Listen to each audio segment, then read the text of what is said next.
इस गांव के एक पड़ोसी गांव में एक व्यापारी रहता था। व्यापारी धनवान बहुत था, इसलिए उसके पास भौतिक वस्तुओं की कोई भी कमी नहीं थी। लेकिन जैसा होता है, हर आदमी कुछ न कुछ कमी महसूस करता ही है। इस व्यापारी को भी मन से शांति नहीं थी। मन से शांति पाने के लिए व्यापारी कई तरह के नुस्खे आजमा चुका था, लेकिन किसी ने भी उसे सफलता नहीं मिली थी। गांव के लोगों ने एक साधु के बारे में काफी प्रशंसा सुनने के बाद व्यापारी ने तय किया कि वह उस साधु से जाकर मिलेगा और उनसे उसकी समस्या का समाधान मांगेगा। हो सकता है अपनी सिद्धियों के बल पर वह उसे मन में शांति लाने में मदद करे। अगले दिन व्यापारी साधु जहाँ रहता था उस कुटिया के पास पहुंच गया। व्यापारी ने अपने मन की सारी बात साधु को अच्छे से बताई। साधु ने उसकी बात सुनने के बाद व्यापारी से कहा कि तुम्हें कुछ दिनों तक मैं जैसा कहूँ वैसा करना पड़ेगा और यहीं रहना भी पड़ेगा। व्यापारी किसी भी तरह से मन की शांति पाना चाहता था, इसलिए वह तैयार हो गया।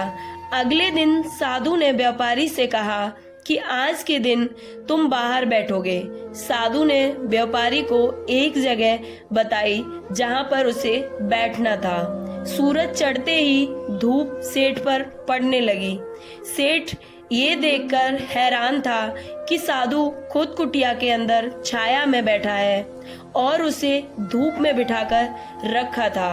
व्यापारी को काफी गुस्सा आया, लेकिन वह किसी तरह अपने गुस्से को भी पी गया। अगले दिन साधु ने व्यापारी को फिर से उसी जगह पर बिठाया और इस दिन उसे खाना नहीं मिलेगा, यह भी बताया। व्यापारी को भी समझ नहीं आ रहा था कि साधु ऐसा क्यों कर रहा है। साधु दोपहर को भूखे व्यापारी को सामने बैठाकर ही अच्छा भोजन खाने लगा। जैसे तैसे व्यापारी ने पूरा दिन तो बिता दिया था, लेकिन भूख और गुस्से के मारे व्यापारी को पूरी रात नींद नहीं आई। वह पूरी रात यह सोचता रहा कि आखिर साधु उसके साथ ऐसा व्यवहार क्यों कर रहा है। उसे लगा कि साधु उसकी समस्या का हल बताना ही नहीं चाहता, इसलिए ऐसा कर रहा होगा। इसलिए सुबह उठते ही उसने अपना सामान लिया और वहां से जाने की तैयारी की। व्यापारी को जाता हुआ देखकर साधु ने उसे रोका और अपने पास बुलाया। साधु ने पूछा कि वह क्यों वापस जा रहा है। व्यापारी ने कहा कि वह जो पाने के लिए यहाँ आया था वह तो उसे मिला नहीं, इसलिए उसका वहाँ रहना ही व्यर्थ है। साधु ने उससे कहा कि मैंने तुम्हें बहुत कुछ दिया, लेकिन तुमने कुछ लिया ही नहीं। व्यापारी को भी कुछ समझ में नहीं आया। वह बोला, आपने तो मुझे कुछ भी नहीं दिया। साधु ने कहा कि जब मैं तुम्हें धूप में बिठाकर खुद छांव में बैठा, तब मेरे सर पर पड़ने वाली छांव तुम्हारे किसी काम की नहीं है। यह तुम्हें समझ जाना चाहिए था। तुम नहीं समझे, तब मैंने तुम्हें भूखा रखा और तुम्हारे सामने अच्छा भोजन खाया, तब भी तुम्हें कुछ भी समझ नहीं आया कि मेरा खाना खाने से तुम्हारा पेट नहीं भरने वाला।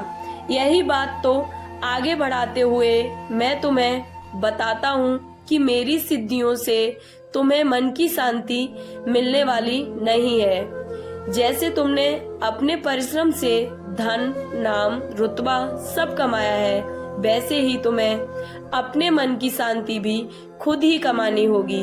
व्यापारी साधु की बात समझ गया और उसने साधु से कहा कि मैं यहाँ किसी ताबीज या किसी वस्तु को पाने की आशा से आया था, लेकिन आपने मुझे उससे भी कीमती चीज दे दी है। उसने साधु को धन्यवाद किया और खुशी खुशी अपने घर वापस लौट आया। हमारे जीवन की परेशानियां हम ही हल कर सकते हैं, हाँ, किसी और से हम उन्हें हल करने का रास्ता जरूर जान सकते हैं, लेकिन कोई और व्यक्ति उन्हें हमारे लिए कभी हल नहीं कर सकता है। स्टोरी अच्छी लगी हो तो प्लीज लाइक एंड सब्सक्राइब। जय श्री कृष्णा।